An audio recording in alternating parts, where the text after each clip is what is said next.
Bismillahirrahmanirrahim. Assalamualaikum warahmatullahi wabarakatuh. Alhamdulillahi alamin. Wabihi nasta'inu ala umurid dunya waddin.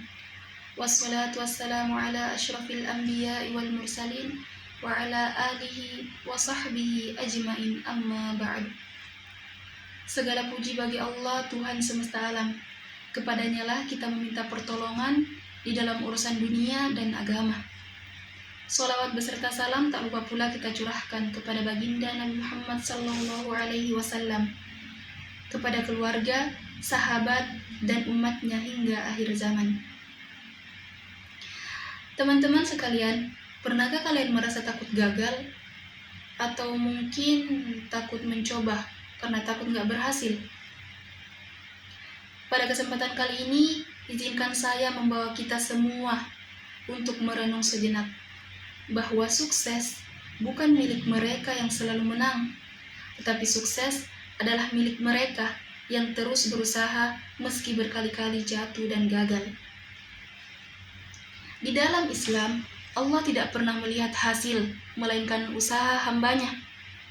Allah Subhanahu wa Ta'ala berfirman dalam Quran Surah An-Najm ayat 39. A'udzu billahi minasyaitonir rajim. Bismillahirrahmanirrahim. Wa allaisa lil insani illa ma sa'ah, dan bahwa manusia hanya akan memperoleh apa yang telah diusahakannya. Artinya apa, teman-teman? Selama kita terus berusaha, maka kita akan dicatat sebagai pemenang di sisi Allah. Gagal dalam pandangan manusia belum tentu gagal di mata Allah. Coba kita lihat kisah Nabi dan sahabat. Nabi Nuh alaihi salam berdakwah selama 950 tahun. Namun hanya sedikit yang beriman. Tetapi apakah beliau gagal? Tidak. Karena beliau mengerjakan tugasnya dengan sungguh-sungguh. Khalifah Umar bin Khattab dahulunya penentang Islam, tetapi setelah beliau berhijrah, beliau menjadi pemimpin besar dan sukses membawa keadilan. Mereka semua pernah gagal, mereka juga pernah jatuh, tapi mereka tidak pernah menyerah. Gagal adalah tangga menuju kesuksesan. Seorang motivator Islam, Ustadz Salim Ahukum Fillah, pernah berkata, sukses bukanlah tentang tidak pernah gagal, tetapi tentang terus bangkit setiap kali kita terjatuh.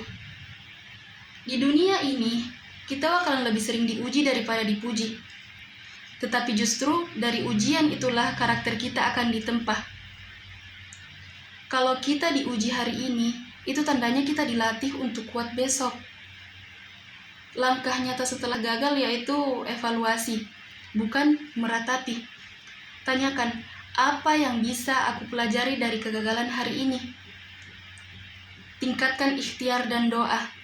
Seperti kata Imam Ibnu Qayyim, doa adalah senjata orang beriman. Berdoalah, kemudian bangkit dan terus berjuang. Kecilkan rasa takut berdasarkan harapan kita. Ingat, orang sukses bukanlah orang yang tanpa rasa takut, tetapi orang sukses adalah orang yang keberaniannya lebih besar daripada ketakutannya. Musuh terbesar dari kesuksesan itu bukan kegagalan, tetapi musuh terbesar dari kesuksesan adalah ketakutan. Takut mulai, takut mencoba, takut diketawain orang. Hal-hal itulah yang membuat kita nggak maju. Kalau kita nggak maju, kita nggak jalan. Walaupun kita berada di jalan yang benar, kalau kita nggak jalan, ya nggak akan benar juga. Teman-teman yang saya cintai karena Allah, jangan pernah takut gagal. Karena kegagalan adalah jalan menuju kesuksesan. Berani gagal berarti kita sedang berjalan menuju kemenangan. Dan ingat, selama kita hidup di jalan Allah, maka kita tidak pernah benar-benar kalah. Seperti kata Kak Serli Anavita Rahmi, jangan pernah takut gagal. Jangan pernah takut disalahpahami oleh orang lain. Karena orang yang gak pernah gagal, orang yang gak pernah disalahpahami oleh orang lain, itu tandanya mereka gak pernah berjuang di dalam hidup. Jika kamu ingin sukses, maka izinkan dirimu jatuh berkali-kali. Tetapi jangan pernah menyerah. Berani gagal, berani sukses, karena surga pun tak dapat diraih tanpa perjuangan. Sekian, syukran. Assalamualaikum warahmatullahi wabarakatuh.